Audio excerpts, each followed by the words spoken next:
back again.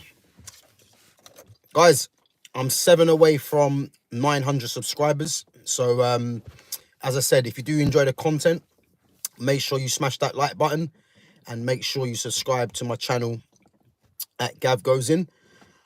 So, yeah, back again, obviously, for, what is it, the 5th edition now of the best players in their respective positions in the Premier League. Obviously, we've been doing central midfielders, centre-backs, attacking midfielders from the left, attacking midfielders from the right, or if you want to call them right wingers, left wingers, right midfielders, left midfielders, obviously in the different systems in that era. And now we move on to number 10s, guys. Number 10s. So I'd possibly say this is probably one of the most enjoyable ones, you know, that I would like to do, in terms of number 10 being my favorite number, and in terms of the positions that are being taken up by these players that I've put in there. Obviously I was more of a striker or as a number 10. So yeah, these are the kind of players that I kind of like to talk about, I would say, you know. So again, as I was going through the list yesterday, this was very difficult, you know, very, very difficult. And again, picking someone from this list is going to be even harder to do, you know. But before we get on to that, again, Man United news, obviously international break. I think it's been a bit of a relaxation, you know, not having to talk about United all the time. But I think on a positive front, looks like Amad Diallo is back. Looks like Kobbie Mainoo is back. And yeah, that's good news for United, because obviously this run-in with the 9 league games and the Europa League, which again United need to somehow navigate their way to winning. Those two players there are welcome boost for the squad. So yeah, good to see that those two are back. Big up free account. Yeah, big up, bro. Guys, as I said, I'm only 7 away from 900 subscribers. So if you can just smash that like button, as I say, don't take much to do. Just smash that like button. And if you can just subscribe to my channel, as I said, I'm 7 away from 900. And guys, if there's anyone in the chat that likes, I don't know, wrestling, if you do like wrestling, WWE, AEW, TNA, WCW from back in the day, if you guys do like wrestling, I know there was someone in my chat yesterday that wanted to speak about the wrestling. Guys, be sure to throw that in the chat, man, because obviously I do watch a lot of wrestling as well. So if wrestling's your thing, then yeah, be sure to put that in and we can go through that. But as I said, yeah, make sure you smash that like button and you subscribe to my channel at Gav Goes In. As I mentioned, it helps with the algorithms to reach more people. And I'm 7 away, guys, from 900 subscribers, on my way to 1K. So yeah, we're gonna get into it anyway. So just recapping on what I've been doing. As I said, I've been doing the best players in their position in the Premier League era. You know, obviously I've done the central midfielder, I've done centre backs, I've done attacking midfielders from the left, or right wingers, or left wingers or left midfielders, and the same on the other side. And now we move into the centre of the pitch, number 10s, or even in the system of a 4-4-2, players that were actually forwards but played more deeper as like a number 10. And again, this list is very extensive, and it's going to be difficult to pick one, but we're going to try and do our best. So yeah, guys, if you enjoy the content, make sure you put your comments in the chat as well. And yeah, we're going to get into it. So first up, we've got Philippe Coutinho, formerly of Inter Milan, you know, and obviously made his name, really, you would say, at Liverpool, and obviously did play for Barcelona. The fee that Barca paid for him, I think, was north of 100 mil. I think it might have been about, was it 140 mil? It might have been, or something like that. And obviously went on loan to Bayern Munich. Didn't really work out as he would have liked at Barcelona. But coming from Inter Milan to go to Liverpool, you know, again, I watched a bit of Coutinho, you know. There was definitely something about him, you know, in terms of the way he played. But then coming to the Premiership, for me, I didn't really think he would suit it straight away. And then but when he came in, remember he came in with the number 11 on his back as well. So I think that was kind of evident as to where he was going to kind of play. Big up Reluctant Gamer, big up for coming on, bro. We're just doing the best number 10s in Premier League history. So Philip Coutinho, for me, as I said, when he came in. I believe he came in roughly the same time as and if I might be wrong on this one, but he might have come in. Actually, no, I think he come in before that. Actually, no, sorry, my fault, my fault. That was I'm thinking of Roberto Firmino. So Firmino coming as like as number 11 on his back, and obviously transition to 9. But Coutinho comes straight in, I believe, as a number 10. And when Coutinho came through, you know, it was one of them things where at first I didn't think he was going to suit the Premier League, you know, because of the way that he played. And I think I can't remember what season it was, but it was when obviously the likes of Sterling, Sturridge, Luis Suarez were all playing together. And then Coutinho was, I think at the time, he was more of the player that wasn't really spoken about as much. And then he was doing bits and pieces for them, but I think the limelight was obviously on Luis Suarez, as Luis Suarez was just and obviously Steven Gerrard was there as well. So Coutinho was more in the background. And then I can't remember what season it was, but Coutinho, he just went on another level, you know, and his trademark goal was, you know, cutting him from the left and then just whipping it top corner. And I think there's quite a few goals he scored like that as well. But the one thing I liked about Coutinho, and you don't really see too many players now of that kind of ability, was his awareness and his touch in his technique in tight spaces, you know, very much like Hazard for me. Coutinho, you know, two players that were pure number 10s from the center of the pitch, but because of the way systems are in football now, and obviously when they were playing as well, they were playing more as number 10s, but from the left hand side inverting. And again, big up Ronaldinho, because Ronaldinho was one of the very first players that I remember. You know, there might have been some more. I think David Ginola, funny enough, actually, he played as a right foot on the left hand side, but Ginola was more of a left midfielder. I think in terms of the 4-3-3 or the 4-2-3-1, Ronaldinho was one of the very first to play as an inverted. You know, and obviously now you see a lot of players doing it. And then you got Coutinho and Hazard, as I mentioned already, playing like that. And in terms of Coutinho, his ability with the ball, you know, his shooting, again, someone that was one of the best in the league, you know, and definitely deserves to be regarded as one of the most elite players to play in the Premiership.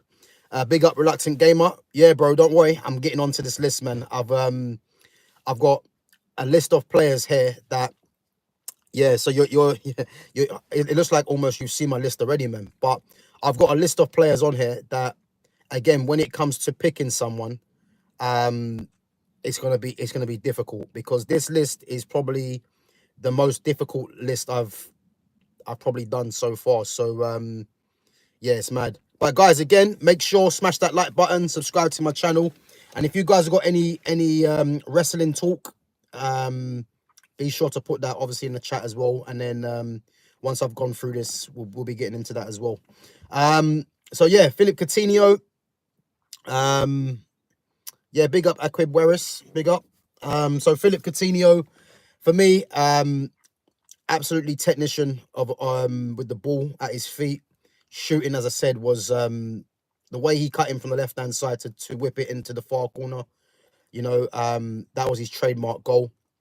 Did he win a league title with Liverpool? That's interesting. I think he might have done. You know, I can't remember what year it was. Yeah, I think he might have done. I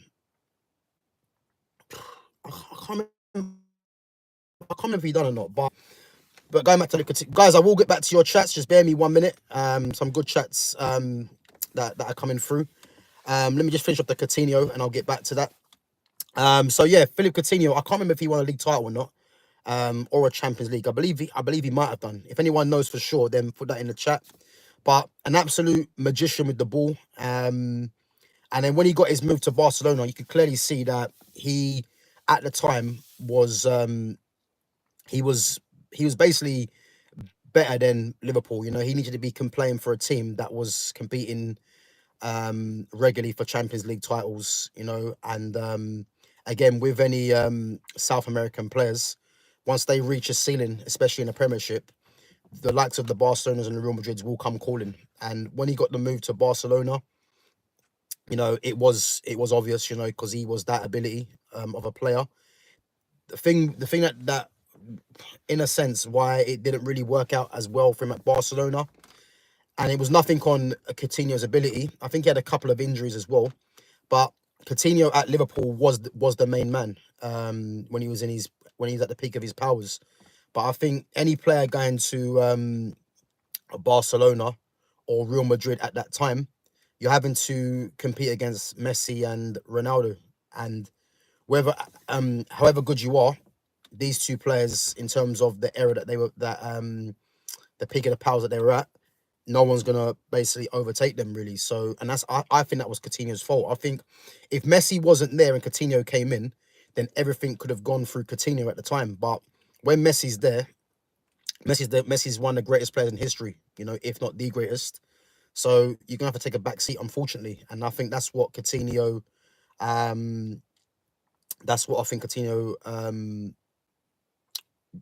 think that's what done him. I think in the end for Barca, and then went on loan to Bayern Munich. I think he made a Champions League final with Bayern. In actual fact, I think he won the Champions League with Bayern Munich on loan, if I remember.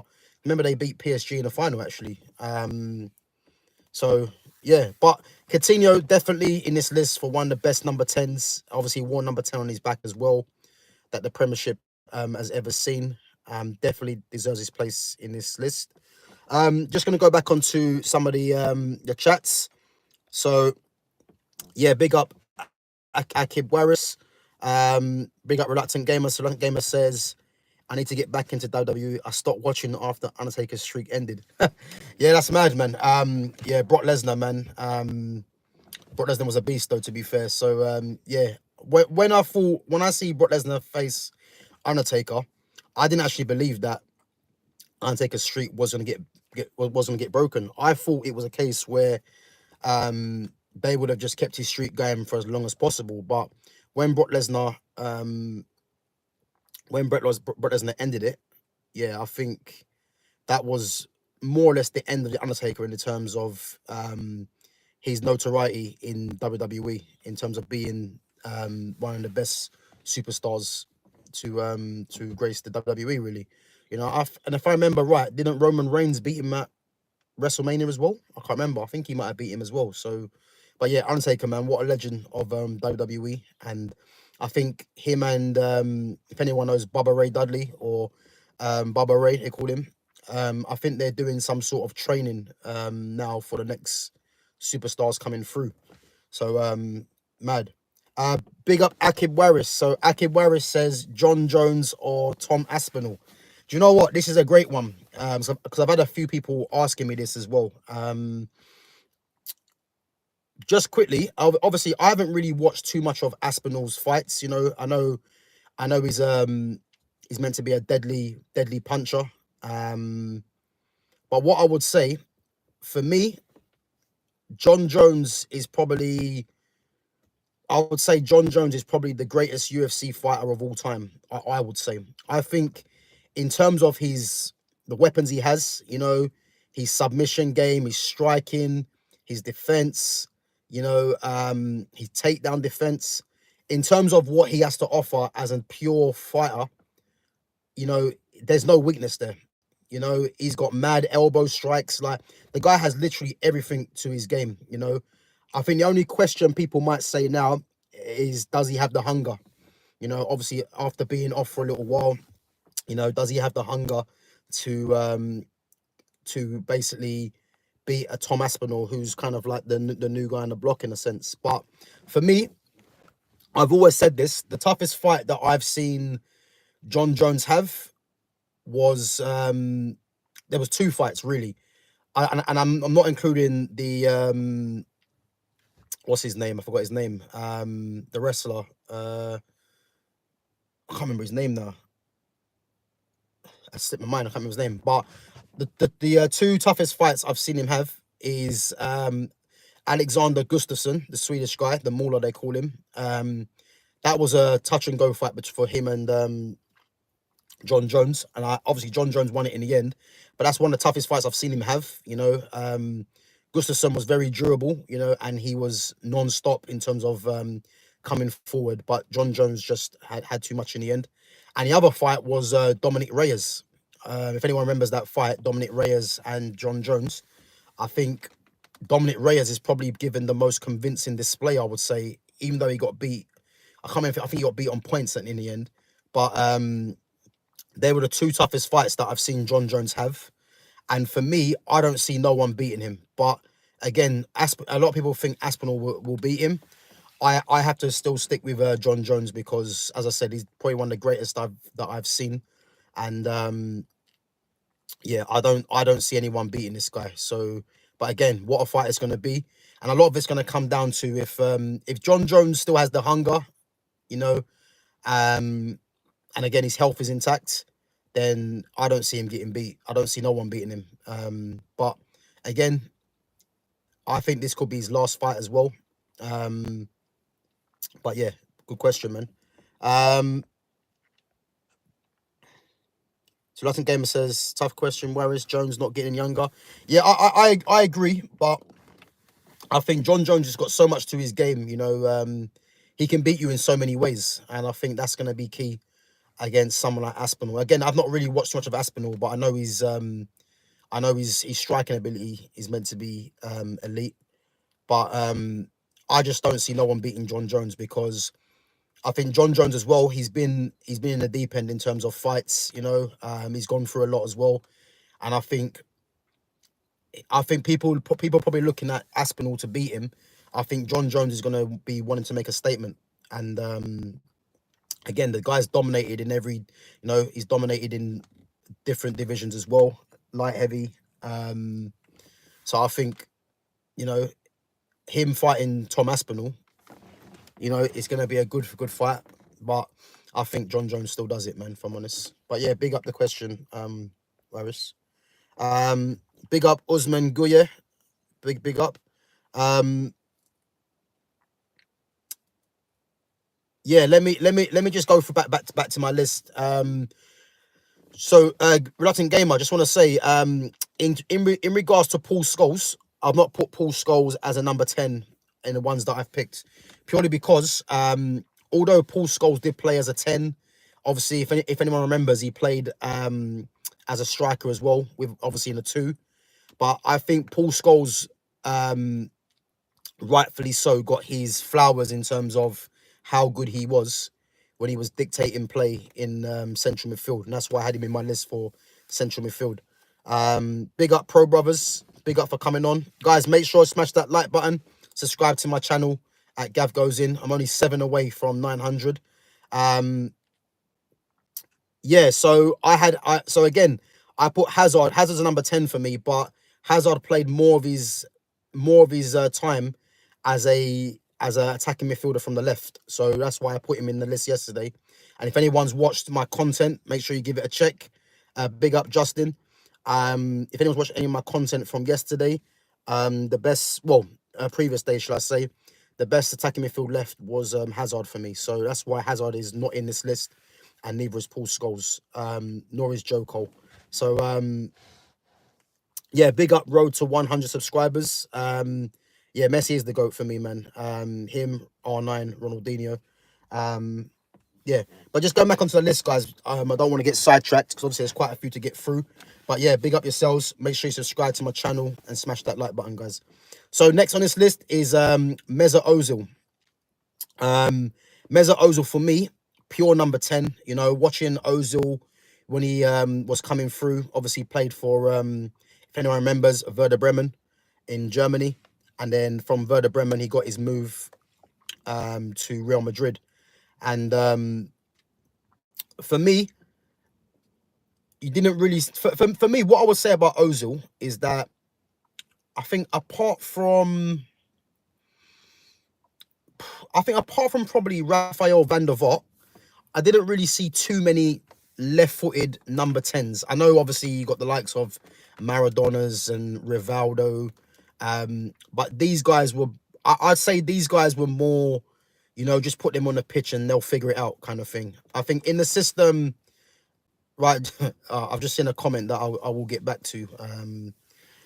Yeah, I'll get back to that after this one, because I'm glad, Justin, I will get back to your comment. I'm glad you've put that in there, but we got to talk about this. Yeah. Let me just finish on Ozil. So in terms of left-footed number 10s, I don't think you saw too many left-footed number 10s apart from like a Rafael van der Vaart. There was sorry, I'm a bit sidetracked, man, because I've just seen some of Justin's comments, which I want to get onto, but I gotta finish this off. Justin, hold tight, man. I'm gonna get back to you, man. But yeah, so Mesut Ozil, in terms of number 10s, pure number 10s, the only one I really saw as a left-footed one was Rafael van der Vaart. As I said, the likes of your Maradonas, who wasn't really in my time, Rivaldo, these guys were more just put them on the pitch and just let them play, and they'll figure it out themselves. So in terms of number 10s and just connecting midfield to attack, Ozil for me very underrated and one of the best playmakers of his generation easily. As I say, when he went to Real Madrid, obviously Cristiano Ronaldo will be testament to this. His best ever playmaker he's ever played with, I think he said, was Mesut Ozil. And again, Ozil was a very unselfish player. He was someone that, in terms of his passing ability, slipping the ball through eye of a needle, like he had every pass in that sense in his locker, and obviously now it's turned to bodybuilding. So, but I think he would still have that kind of ability to play that pass anyway. Yeah, but I think criminally underrated, and again, someone that he didn't really want to leave Real Madrid, but again, with Real Madrid's model, they're always looking for the next big talent, and I think unfortunately Ozil was he was a what's the word they say? He was someone that was moved on to get in a newer kind of, well, James Rodriguez, if I remember, was the one that kind of replaced him in a sense, because I think that's what Real Madrid do. They see a talent. If someone's doing well, especially like the World Cup, they kind of target that player and then move on someone that's already there. But I think with Ozil, when he come to Arsenal, again, him and Alexis Sanchez in an attacking sense, again with Aubameyang, with his numbers, I think they were crucial for Arsenal in that time. And again, Ozil for me, in terms of a pure footballer, his technique, his passing, his awareness, very unselfish as well. I think there's one goal he scored, which, again, many Arsenal fans will remember at Anfield. I think it was in the Cup, where the ball was going out of play. And again, only players with high IQ can really do things like this, because some players, their first thought would have been to just smash the ball across the pitch in the area, or try and or probably hit the side netting. But Ozil done like a Cruyff turn pass, and I think Ainsley Maitland-Niles just tapped it in, And again, a lot of these things people don't really see, but some people might look at it and think that's simple. And again, something like that's not simple, because you need to have an IQ to think to do that. And the way Ozil done that with ease, again, that's probably it's a simple goal, but it's probably one of the best improvisations I've seen, because many players would have just, as I said, hit the side netting or just put it across the 6-yard box. And again, a lot of them opportunities might not have been scored. But the way Ozil done that with the little Cruyff turn, like, big applause for that, man. It was a piece of genius, really. And again, it was a simple goal, but the way Ozil made it look simple, just speaks volumes for how good he was, And for me, definitely easily one of the best creators, best number 10s in this list.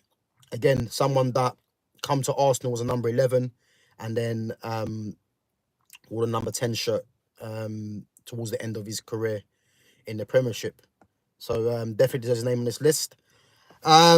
Just gonna go back to the questions, guys, the chats. And Justin, I hope you're still here. Obviously, big up everyone for putting in their chats. And what I want to say, yeah, is that I'm glad Justin's put this in because it just shows you really that differences of opinion from people. The fact that Justin has said Bellingham is the best 10, yeah, and then he says Bellingham has technique, physicality, and mentality. And what I want to do, I just want to touch on Justin's comments here. Now, Justin, what I would say, first and foremost, yeah, Bellingham is not a number 10.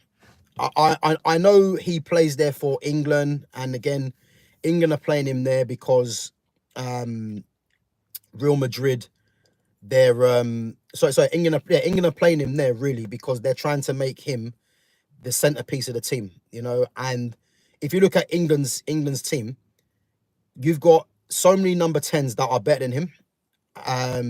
Eze's a number 10. He should be playing there ahead of him. Cole Palmer probably should be playing there ahead of him, even though Cole Palmer might be better from the right in terms of getting more space. But international football is a slower pace. So you can say Cole Palmer should be playing a 10 ahead of Bellingham.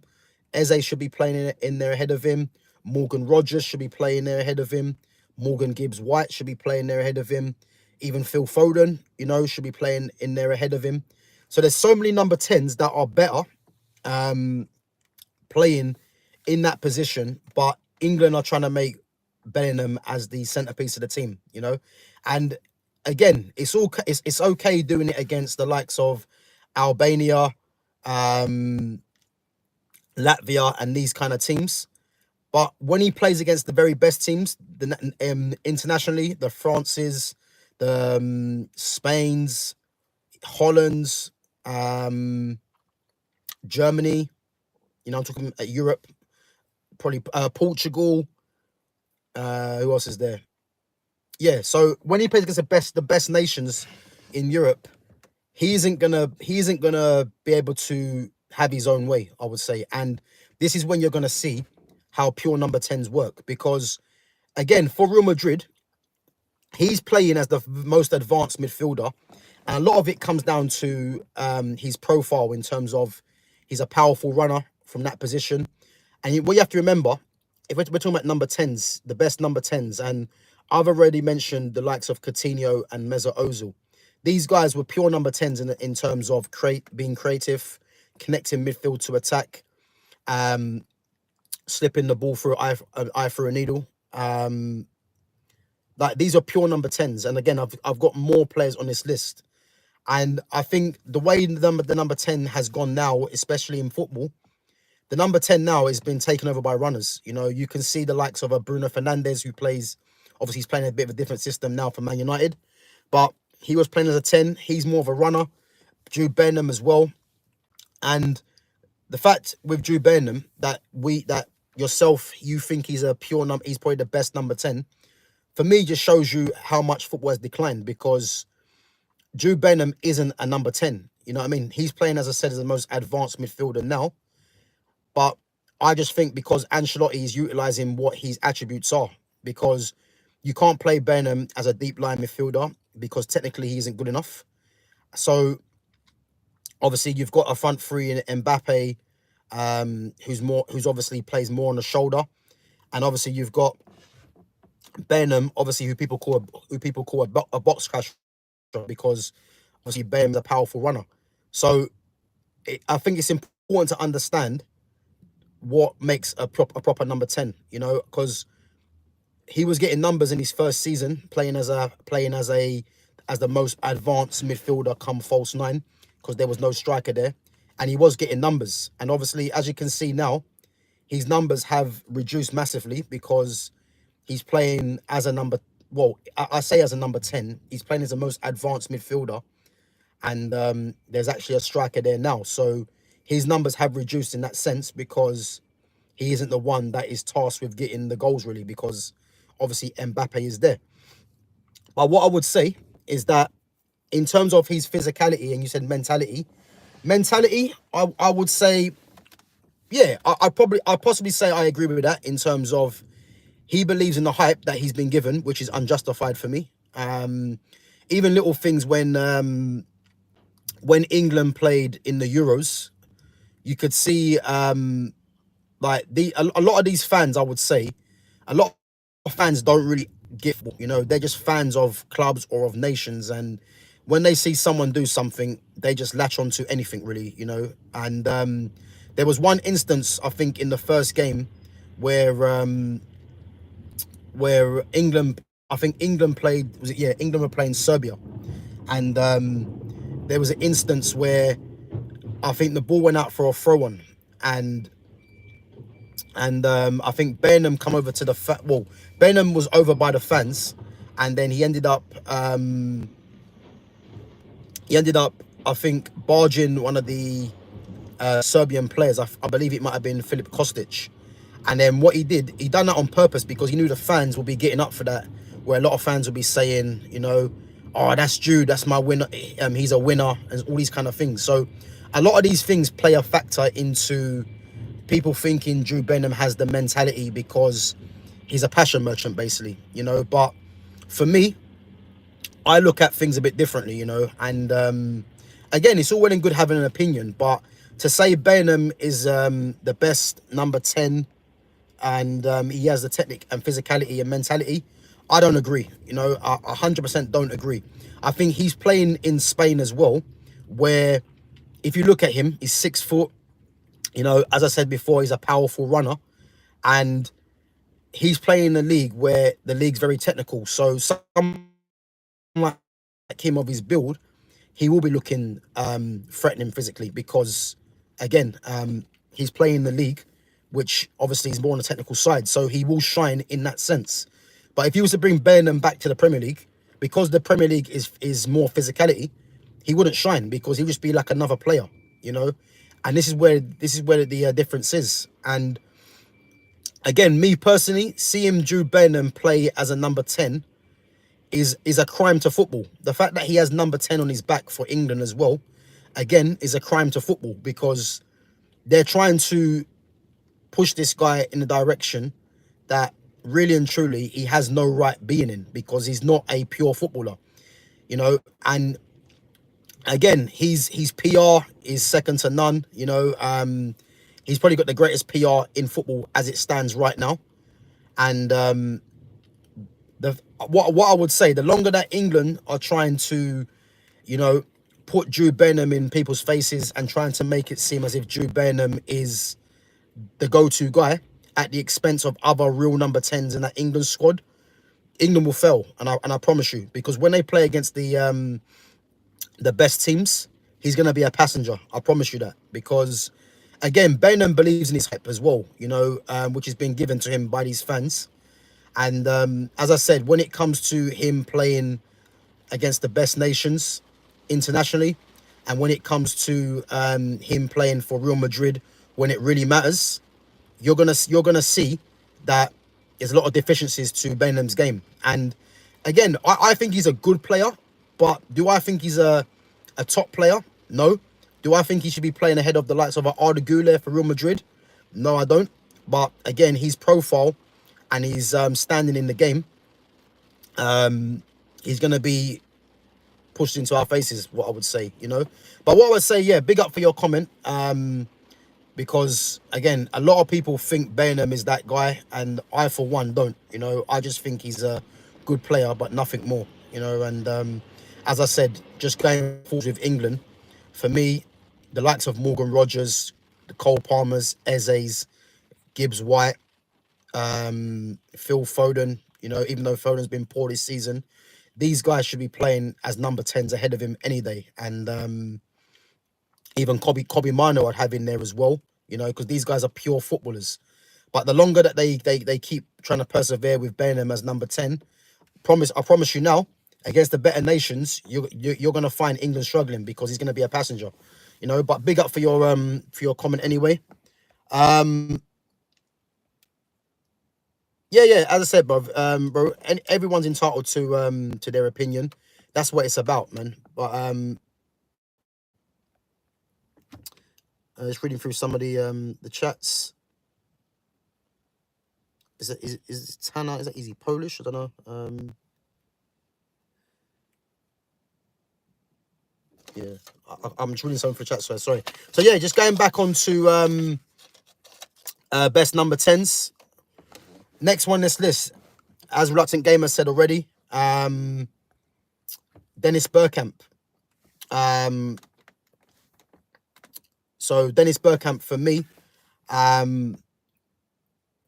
think he's underrated in terms of, you know, and maybe I underrate him as well in terms of when I say the best 3 players to play in the Premier League, you know, it doesn't sit right not putting a Bergkamp in there because technically he was on another level with Dennis Bergkamp. Again, another player coming from Inter Milan, and his combination with Henry, again, watching Arsenal Man United's rivalry through the years, Dennis Bergkamp was an absolute genius, you know, and even for Holland as well, he was he was. I mean, that Holland team as when I think about it, they had the likes of Clarence Seedorf, Edgar Davids, Patrick Kluivert, Mark Overmars, Ruud van Nistelrooy. I think Robin was, I think was like the young gun coming through. I think same with Van Persie, but they had some absolute world class ballers in that team, and that was headed by Bergkamp. Bergkamp was so good. Like, he was obviously physical as well, which people probably didn't really realize. And what I liked about Bergkamp is that, as elegant as he was on the ball, he had a nasty side to him as well that people probably didn't really expect. Because I think when you get players like that, you probably don't expect them to be physical or, you know, have that kind of nasty streak to them. But again, he was someone that it wasn't really evident that he had that, but he was someone that, you know, when he needed to be nasty, he had that in his game. And you know what I mean? I think people that watch Bergkamp, you know, I think you can't talk high enough of him. You know, I think the one thing people might say is that, and especially in this era of football today, is that he never had any pace. And but again, football wasn't about that so much then, you know. And again, Bergkamp was just a pure footballer. Again, another player that wore number 10 on his back, and rightfully so. But again, just like Coutinho and Ozil, another player that just goes in there by default because he could easily be in the top 5 of best players to ever play in the Premiership for me. And again, being a Man United supporter, watching Man United and Arsenal's rivalry, I genuinely was scared of watching Bergkamp and Henry, you know, up against Man United, because that combination there was frightening. You had obviously Henry's pace and ability, and Dennis Bergkamp's eye for a pass and his quality altogether, you know. So yeah, those two together were a massive problem. But yeah, Bergkamp, top player, man. Next on this list, Gianfranco Zola. So again, obviously, when I was at Chelsea from my young days, Zola was actually there, you know, and he was someone that I looked up to in the first team, and someone that, you know, even when I used to be a ball boy as well at Chelsea, obviously I met Zola a few times as well, him and his son. I remember when I was young as a ball boy at Chelsea, I remember speaking to his son. His son was quite young, and yeah, we was just doing a bit of keepy up together, you know, 2-touch. And his son, obviously, being left-footed as well, was a good player. But yeah, Zola was an icon for me for Chelsea. He was a top player, man, and very much like Dennis Bergkamp. Zola, he was someone that, you know, never relied on pace, just relied on pure ability, and yeah, just someone that, for me, doesn't really get the respect he deserves. And yeah, he's someone for me that in terms of his touch and technique, you know, his free kicks, you know, his just ability just to strike a ball, you know, again was second to none. And I think he come from, was it Parma he come from to go Chelsea? I think it might be in Parma, if I remember. Or was it, no, was it Parma? Guys, if anyone knows where Zola came from Italy, I can't remember if it was Parma or, I can't remember, it might have been Parma, I can't remember, I might have got that wrong. But yeah, Zola, man, just like pure number, I mean, Zola never won number 10, funny enough. He won number 25 for Chelsea. And Zola obviously, again, international wise, and again, this is an international team that had the likes of Del Piero and Totti, you know, and I think Roberto Mancini might have been there as well. So I think Zola was probably that era, and I think Totti and Del Piero were coming in a bit after. But that Italian attacking lineup, you know, if anyone knows Beppe Signori from I think from Napoli or Sampdoria or Napoli, I think he might have played for, left-footed number 10 as well. He was someone that wasn't really a regular in the national team. And again, this is how stacked that Italian national team was. And for me, Zola was just a top player, man. He was his technique was just, again, just like Bergkamp, Ozil and Coutinho.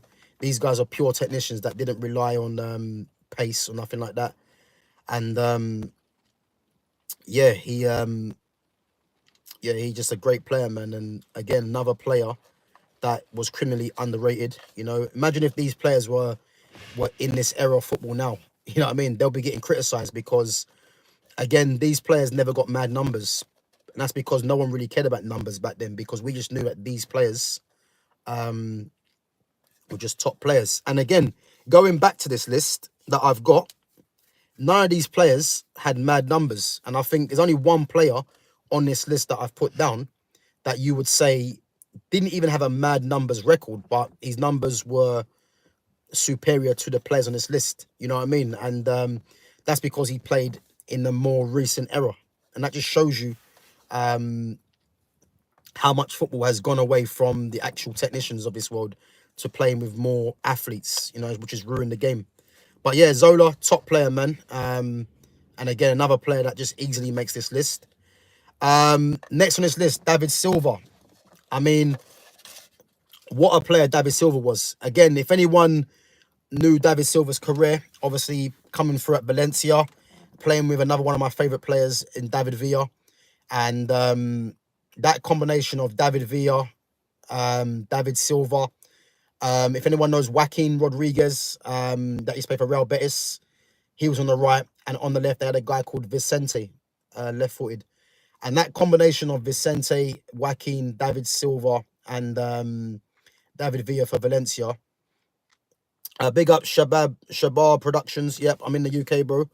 That combination there of those four, and they had a midfield of David Albelda and Ruben Baraka. If anyone knows Valencia back then, with Santiago Canizares in goal, that Valencia team there was lethal, you know. And that's how David Silva got his move from Valencia to Man City.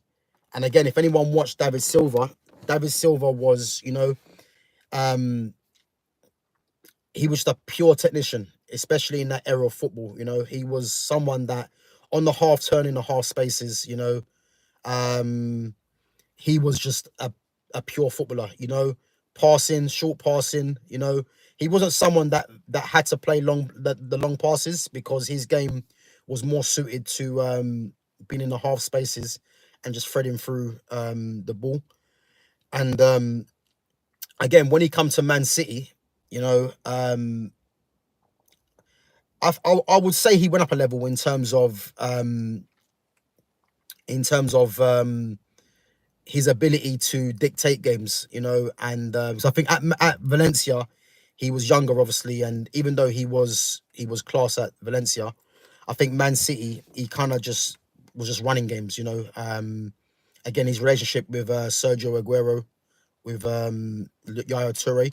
And again, people forget David Silva played on the wing for Man City. He come through as playing as a left winger, and then obviously transitioned to playing in field because the quality was just too evident to be playing someone like him on the wing and being more out of the game.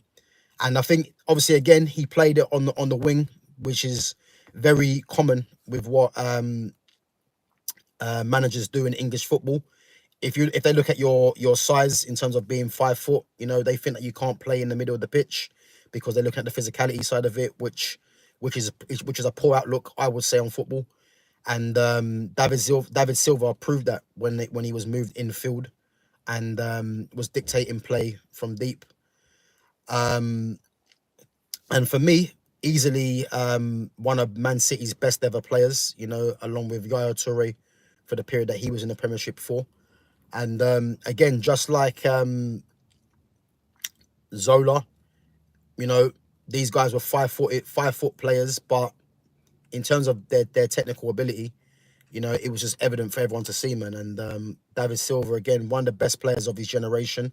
And again, this is a guy that played for the Spain national team, yeah? And that Spain national team was just stacked of just pure quality, I've already mentioned before, they had the likes of Busquets, Xavi and Iniesta in that midfield. And there was no one that was breaking up that three because, again, all three of them played for Barcelona. So they had that relationship, which is why Fabregas played as a false nine in that Spain system. And then David Silva had to play from the right. But it was a way of just getting David Silva in the team because you had David Silva, David Villa, and what's his face, and Cesc Fabregas in that team. And again, David Silva's that good, they had to find a place for him. And again, that speaks volumes of how good he was. And people always say who's better between David Silva and Kevin De Bruyne. For me, it's not even a conversation.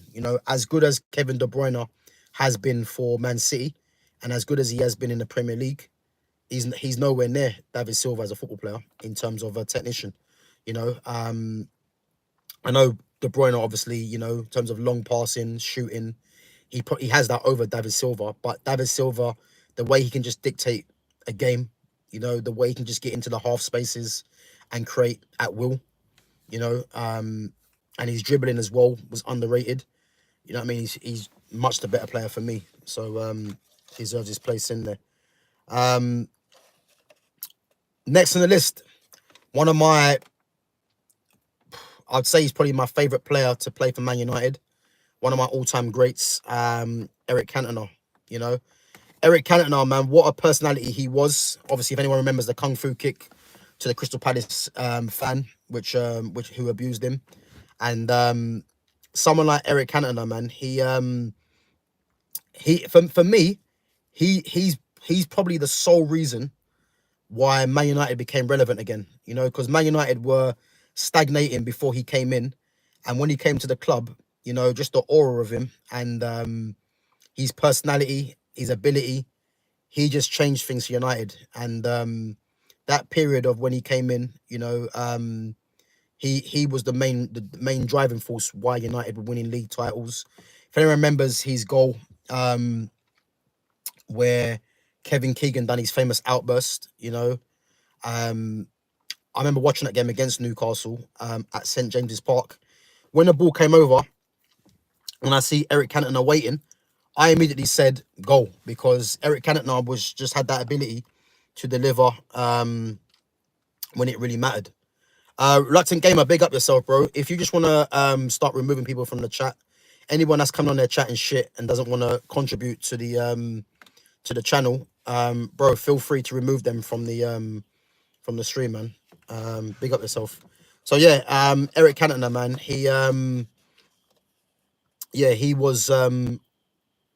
he was crucial in why Man United were obviously successful in that period. Obviously he played with the likes of Andy Cole as well. Cole and Cantona had a good relationship there. Obviously with Paul Scholes as well, Ryan Giggs, David Beckham. Actually, no, was Beckham with Cantona? I think Beckham might have been slightly too young, actually. No, sorry, it was Kanchelskis. Yeah, Andre Kanchelskis.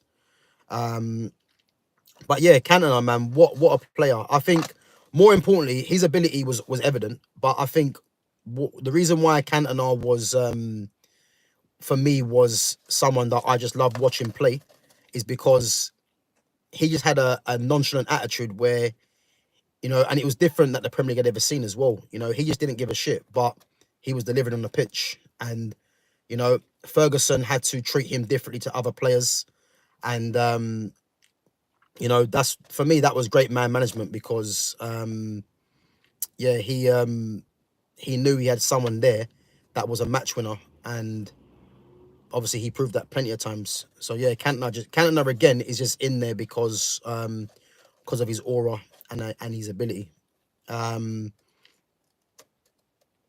yeah, gamer man. If you just want to just delete people that are chatting shit in there, so if they're not contributing to the stream, then just remove them, bro. Feel free to remove them. Big up yourself. Um, next on this list, guys, Wayne Rooney. Obviously Wayne Rooney as a number 8 was my favorite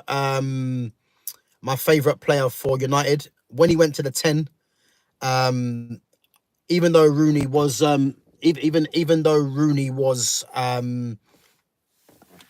even though Rooney was still delivering for United, I think number 8 Rooney was a problem. You know, his attitude was his attitude in terms of his hunger to win. You know, he was just a menace. You know, his striking ability, he's never said that attitude is what made him the player that he was, you know. And again, I'm someone that played against Wayne Rooney when I was probably 14, you know. If anyone that knows me, obviously I mentioned before when I played for Chelsea and Tottenham when I was up until the age of 17. I remember I think I was 13 or 14, I think. And I remember playing for Chelsea. We went to a tournament in an area called Stoke, Kiel University, where all the best teams in the country played in this tournament. And again, I never knew about Wayne Rooney at the time because I think Wayne Rooney, I believe, is a year older than me. And I remember around the hotel, obviously all the teams used to be obviously in the same hotel. And I remember people talking about, oh, Everton have got this player called Wayne, and I never knew who that was. And basically, we had Everton in our group when I was at Chelsea at the time. And again, you keep hearing people saying, "Oh, Wayne this, Wayne that," and I didn't know who they were talking about. And when we played them, it was an eye opener as to how good this guy was at that age. And again, he was a man at that age, Wayne Rooney, you know. And I went into a 50-50 barge with him, and I went flying. And bearing in mind, like I was a lot slimmer, a lot skinnier than I am now, and it just showed me like how physically strong this guy was. And the thing with Rooney, a lot of people looked at his physical strength and thought this guy is a man at that age. You know, he's physically dominant, but his technical ability was just as good, or if not better, than his actual physical strength. And again, when you've got someone that is physically imposing like Rooney, someone that has the hunger to win, and he has that technical ability, you're gonna succeed. And again, um, someone that's the highest. I think is he the highest league goal scorer for United? I think he might have that record. I know he had the record for England, which obviously has been broken now by Harry Kane, but I think he's still got the record for Man United, I believe. But yeah, Wayne Rooney, man, what a player he was. Yeah, man. I mean, his striking ability, as I said, his passing as well was very underrated. You know, long passing. He wasn't a short passer in terms of like an Ozil or David Silva kind of passer.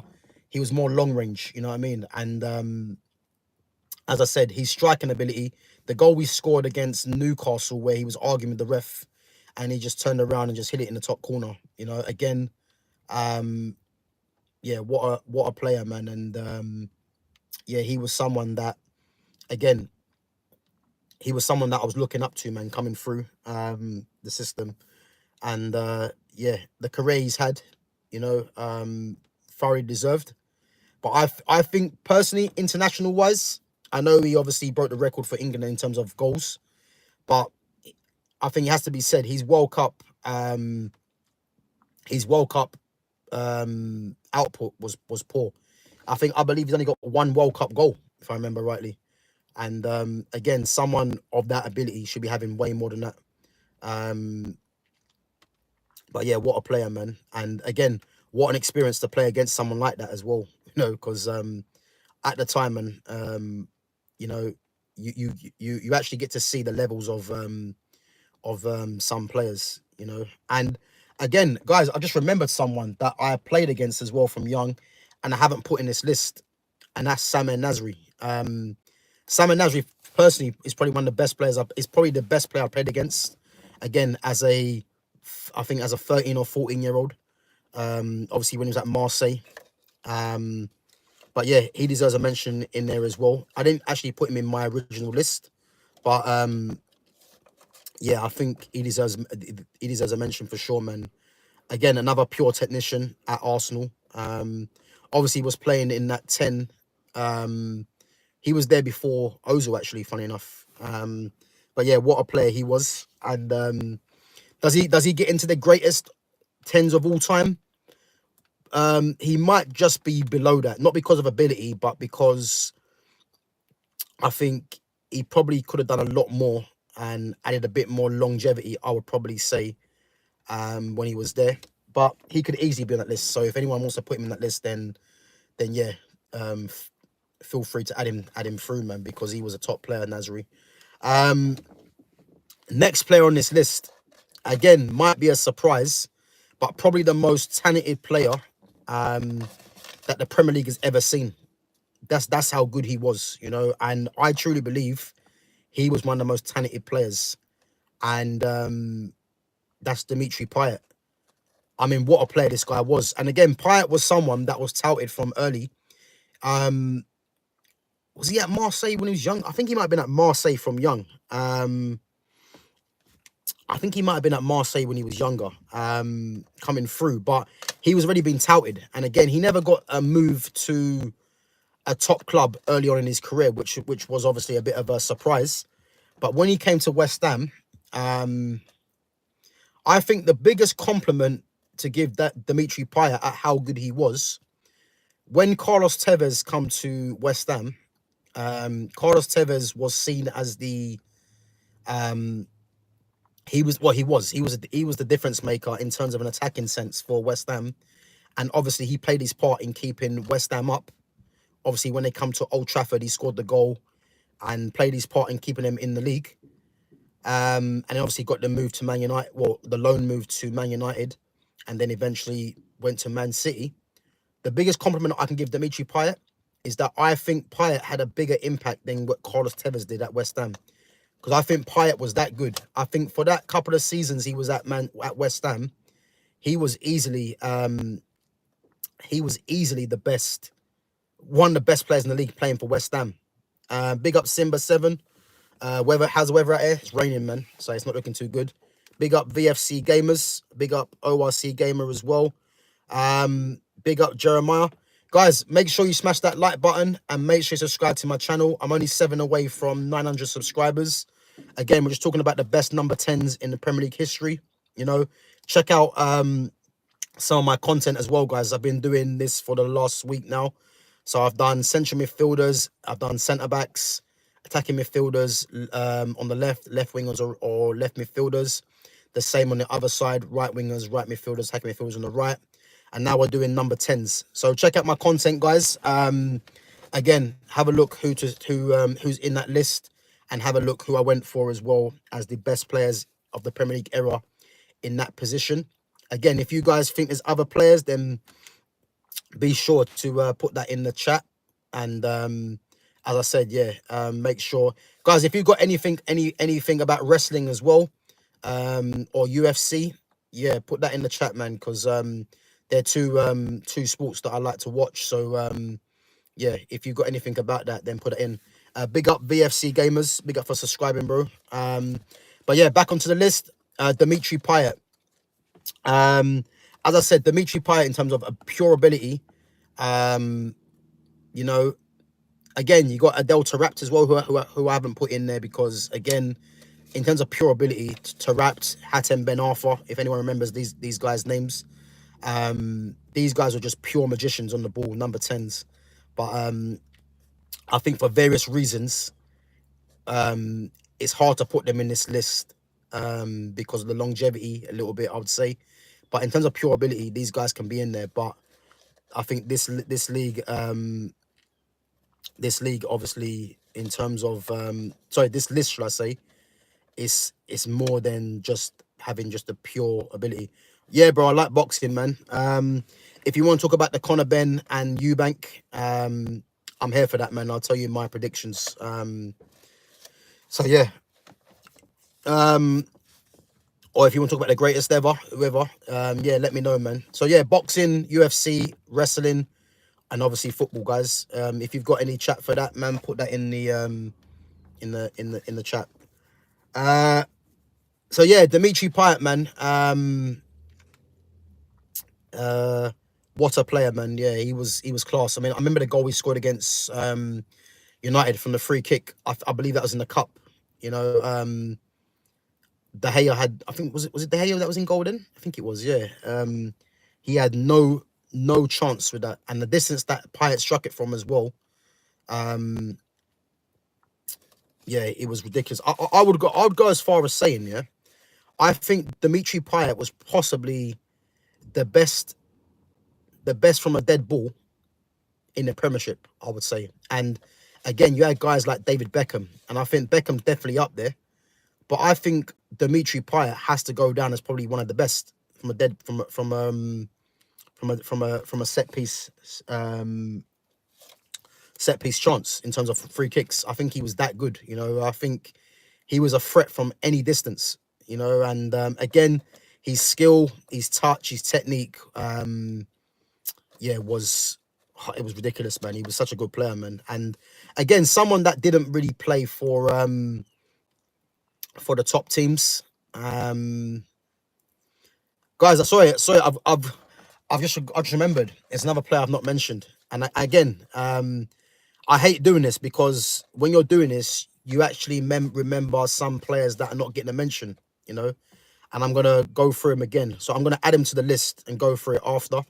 But yeah, Dimitri Payet, man, for the couple of seasons he was in the Premiership, what a player. For me, should have played for France a lot more than he did. And again, someone that could have easily played for a Barcelona, Real Madrid, a Bayern Munich, any one of the top teams in the world. He was that good. So the fact that he was at West Ham, you know, I know some of their fans have had great pleasure watching this guy because he was that good. Big up, not goats. Guys, I will get back to your chats in a minute. Obviously, I'm just going through this list. So yeah, stay on, and I definitely will get back to your chats after I've finished this. I've got 4 more names to go through. Someone that I didn't mention, and again, these 2 players can be really in the same bracket, and I'm going to mention both of them together, and that's JJ Okocha and Matt Letitia. I think in terms of number 10s, again, Matt Letitia wore a 7 on his back, JJ Okocha wore a 10. Obviously, Nigeria and England internationals. Matt Letitia, for me, should have played more for England than he did. I remember he played for the England B team and got a hat-trick, you know, and again, he should have played more for England, but in that system, when they had Shearer and Sheringham as a 4-4-2, these guys were preferred, just like the likes of Ian Wright and Andy Cole should have played more for England. So yeah, man. But these 2 guys, again, in terms of pure magicians, Okocha, you know, there was times where Okocha the guy was so good, he just done whatever he wanted. And these guys played for the lower league teams in Bolton and Southampton, you know. And this is what the Premiership was like back then. You had players that were regarded as some of the best players in the league playing for the likes of a Bolton or a Southampton, which you don't really get that no more, especially in this era of football. But yeah, I won't dwell too much on Okocha and Letitia, but if anyone knows about these 2 players, or if you don't, take some time out, guys, and watch a bit of some compilations of both of these players, how good they were. And the problem in football now is that, going back to it, these guys never got mad numbers. But in this era of football now, these guys will be getting criticised because these guys didn't get mad numbers. But in terms of just being pure footballers, you know, they're as good as it gets in the Premier League, you know. So, yeah, big up Okocha and Matt Letizia. Again, two players that could have easily played for the best teams in the league and abroad as well. So, yeah, big up. Which leads me to the last two. And again, for me, I'll say it now. He's not going to be. He's not going to be. He's not going to be someone that is the best number 10 in history. But what I would say, I think he deserves a mention because I think he was criminally underused, especially at Man United, in the wrong position for me. But at Chelsea, when he came through with the likes of Hazard on the left, and then I can't remember the strikers. I can't remember they had. I think was it Demba Ba that played the striker or Torres. Who was on the right? I think it was Williams on the right. I think Pedro. I can't remember who it was on Chelsea's flanks, but Juan Mata. Again, Juan Mata, formerly of Valencia. You know, if anyone knows, Juan Mata was the one that that overtook who was it? Overtook David Silva at Valencia. So when David Silva moved on, Juan Mata went into that 10. And again, someone that wore number 10 at Chelsea and then come to United as a number 8. At Chelsea, this is when, for me, he was at his best, you know. Creative genius. I think, if I remember right, I think he was someone that, didn't he get double figures for goals and assists in one of his very first seasons for Chelsea, you know. Again, for me, he was and this is no disrespect to Juan Mata, because Juan Mata was a top player that was criminally underused by Man United.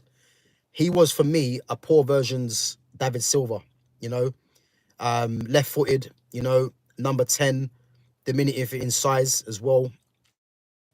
Not overly strong, but with the ball at his feet, as a magician. So for me, he was a poor man's David Silva, and that's not saying that isn't anything against Juan Mata, because Juan Mata was a very good player, but that's the best way that I can possibly say about Juan Mata. Yeah, he was a poor man's Juan Mata, so a poor man's David Silva. That's what I would possibly say about him. But yeah, he was a top player, Juan Mata, and thoroughly deserves his name in the list. For me, not one of the greatest number 10s in history, but deserves his place in there. And the last one is Paolo Di Canio. Again, I would liken Paolo Di Canio on this list to a Cantona, I would say, in terms of a maverick, you know, someone that had the personality to match his ability. And again, why is it West Ham get all these ballers? Payet, Tevez, Di Canio, you know, they're getting these number 10s that are regarded as the best in the league in their position, you know. And Di Canio was no different, man. He was such a good player. You know, again, someone that thoroughly deserves his name in this list, because in terms of his ability, you know, for me, very much like Eric Cantona in that era, I would say. And again, I'm not going to dwell on him, because these guys are pure number 10s in comparison to what we have to watch now. And if anyone's from that era and you see these players, again, all these players that I've mentioned, not one of them had mad numbers in comparison to what we're seeing now. But in terms of ability, these players now, especially in this Premier League era, are nowhere near these players. And that's the biggest compliment that I can give to these players, that if these players were in this era of football now, you're looking at Ballon d'Or contenders easily. That's how good these guys were, you know. I think on this list, the only player that has, you would say, decent numbers. And again, when I say decent numbers, I'm talking in comparison to where football's gone now with this whole GA nonsense. Rooney's probably the only one out of this list that you would say has respectable numbers, which just shows you how much football's dropped off, because these other players, man, on this list didn't have nowhere near the numbers that some of these players have now. But no one can tell me that these players now are better than these players on this list, for sure. So, but yeah, so guys, that's my list. Who am I going to choose as the best ever number 10 in Prem history? Again, this is difficult. And again, there's no right answer, because whoever I say it's not gonna sit right with me in leaving someone out. Who am I gonna say the best number 10 in Prem history? Oh, this is tough.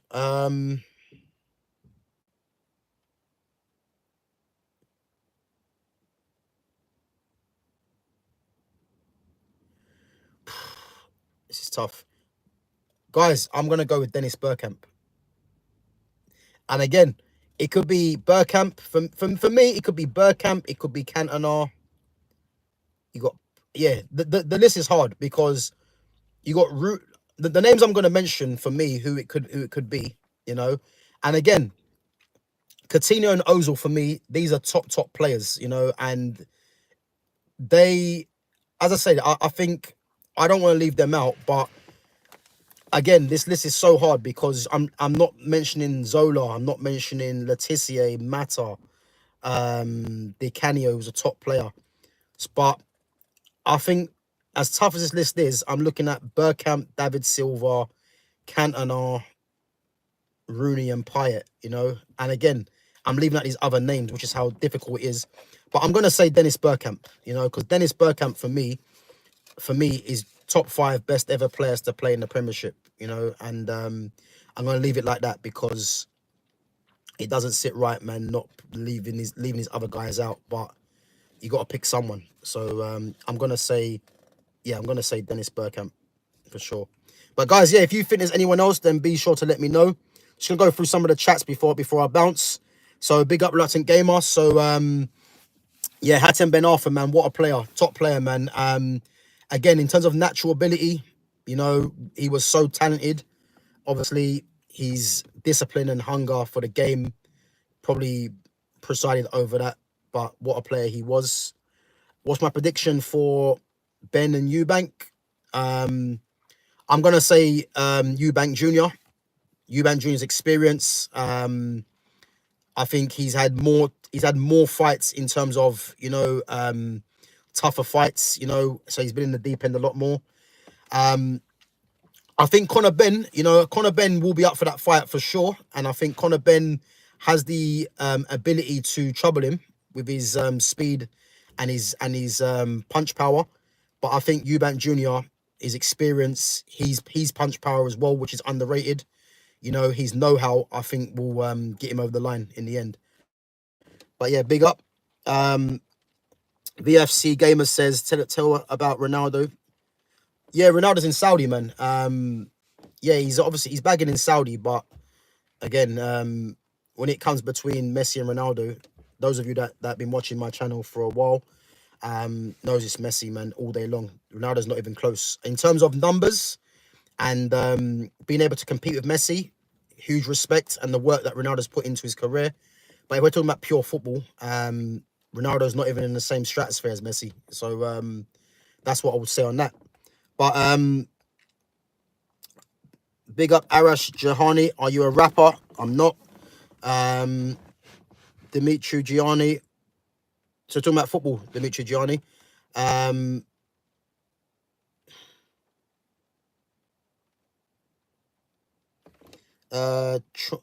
that Tronny Jep Kebab? Is that his name? Tronny Jep Kebab? I don't know, man. I might have butchered your name there, Kebab. I might have butchered your name. But big up for coming on and watching anyway. But guys, as I said, I'm only 7 away from 900 subscribers. And as I said, if you guys enjoyed the stream, then big up yourselves. Big up to Reluctant Gamer, as always, coming on the stream, you know, supporting the channel. Guys, I'm just going through the comments, but again, like, you're not forced to be here, you know. If you're gonna come on there and just chat shit and not contribute to the channel, then obviously my mod will just remove you anyway, you know, because you know what I mean, like, as I said, man, it's not for that. If you've got any talk about WWE wrestling, boxing, football, UFC, then as I said, I'm here for that, man. But if you're just gonna come in there chatting shit, you know, then obviously I won't read it out. I'll just get my mod to remove you, man. It's as simple as that. So Trona Jep Kebab says Conor Ben is gonna juice up before the fight and knock Eubank out, because Eubank will be more prone to get knocked out because his head will have less water to protect the brain due to a big cut. Yeah, big up for your comment, man. But to be honest with you, that's just talk, man. That's not really saying enough. That's not really saying too much. That's not saying too much. I know I'll give you my prediction for who I think is going to win the fight, and for me, it's going to be Eubank Jr. You know, but yeah, big up Conor Ben, man, because it's going to be put this way, it's going to be a great fight, because it's going to be a fight that the British public want to see. So yeah, it's going to be good, man. So Free Account says Conor has no neurons left. Is he done? You sound like Faz. You know, Faz from that used to be obviously on that show United Stand. Faz, I think that's what he says. The neurons, yeah. But Trona Jep says Eubank already won because Ben has no respect and carries himself like a boy. Yeah, what I would say as well on that, and big up for your comment, Trona Jep, is that Eubank Jr. has remained composed throughout, and obviously Conor Ben's personality, he's more of a fiery person, and but you would like to think that being a fiery person, you're gonna have to channel that in the fight, because I think obviously it's where mind games comes into it, and I think with Conor Ben, he does tend to bite at a lot of things, you know, and with Eubank Jr. is very composed, and you can see that in the press conferences, and I think that's going to be a massive factor in the fight. Eubank Jr. is going to expect Conor Ben to come out all guns blazing, but again, that could work in Conor Ben's that could work in his favor, you know, where he could think he could put Eubank Jr. on the back foot, or it might work against him, where he might think that where Eubank Jr. will let him come onto him and start catching him with shots. So, but yeah, I think it's gonna be a great fight for sure. But if I have to put my a bet on it, I'm gonna go Eubank Jr. As I said, more experienced, and just more composed, I would say. And I think composure is key, because if you're in control of the fight mentally, then that you're always gonna have the upper hand on the other fighter. And I think from what I can see at the moment, I know that's Conor Ben's makeup of how he is, you know, to bite back at everything. But for me, Eubank Jr. just seems in control at the moment, and I think that's going to be a big factor. So, yeah, but it's going to be a great fight, man. I'm looking forward to it. But yeah, guys, big up your questions. I want to see Ankalev versus Pereira too. Big up. What I would say, I do watch UFC, but I've not really watched too much of these two fighters. I know Alex Pereira's is good, but I've not really watched too many of his fights. And Ankalev, I haven't really watched. I watch more of when it was the Anderson Silvers and, you know, obviously John Jones in their prime, you know, Jules St. Pierre, not Miocic. Yeah, some of the guys that have obviously finished their careers, I was watching it more then. Obviously, I know that Adesanya, obviously, as well, now has been getting beat lately. So I've not watched it as much lately, but I'm going to get back into it, man, because I've managed to get myself a box where I can watch some more UFC, man. But the fighters now, I'm not watching too much of it. You know, I used to watch it a bit before, you know, the likes of obviously when Dillashaw and Cody Garbrandt, I think, are still fighting now. And then you got a guy called Renan Barral. You know, yeah, there's a few fighters, man, but I have to catch up on these ones anyway. But yeah, big up Ali as well. Nice car, man. Which one is it? It's a very nice one, man. I must say. But yeah, I'm not gonna tell you what car it is. I'll let you guys keep thinking. If anyone happens to get it spot on, then I might say, yep, that's the one. But I'll let you guys keep guessing. But yeah, guys, I'm gonna go anyway. Obviously, I'll be back tomorrow. So tomorrow, guys, it's gonna be, so we've done centre backs, we've done centre midfielders, we've done attacking midfielders, left and right, or left wingers or right wingers. We've done number 10s now. We're now gonna go on to, so I've got strikers, I've got left backs, right backs, and goalkeeper. I'm not doing it in order. I'm just doing it on what I feel I can be bothered to do, really. Tomorrow, I might do, I think what I'll do right backs, then I'll do left backs, goalkeepers, and then strikers. So tomorrow, guys, I'm going to do right backs. So the best right backs of Premier League era. And again, I don't think there's too many, but yeah, we're going to do a list for tomorrow for right backs. So again, guys, I'll be live tomorrow, possibly at the same time at 12.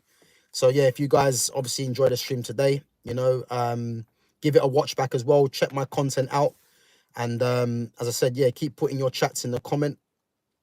Sorry, keep putting your comments in the chat. And even if you got some comments to make after the stream's ended, then feel free, guys, as long as it's positive. Or even if it is negative, but as long as it's not anything that is, you know, anyone getting rude or anything like that. As I said, man, it's good to have dialogue with you guys and see the differences of opinion. You know, some of you might not like what I said about Burnham, you know, and if you don't, then obviously we can discuss that. Some of you might not look like the pick that I've gone for in Bergkamp. You know, you might think it might have been someone else, but again, yeah, let me know. But yeah, guys, big up for coming on. As I said, smash that like button on the way out, or smash it when you can. Check the content out. Subscribe to my channel. Big up Reluctant Gamer every time. And as I said, guys, catch me tomorrow at 12 o'clock for right backs. And yeah, obviously give your support, guys. And I'll catch you guys in a bit. Take it easy.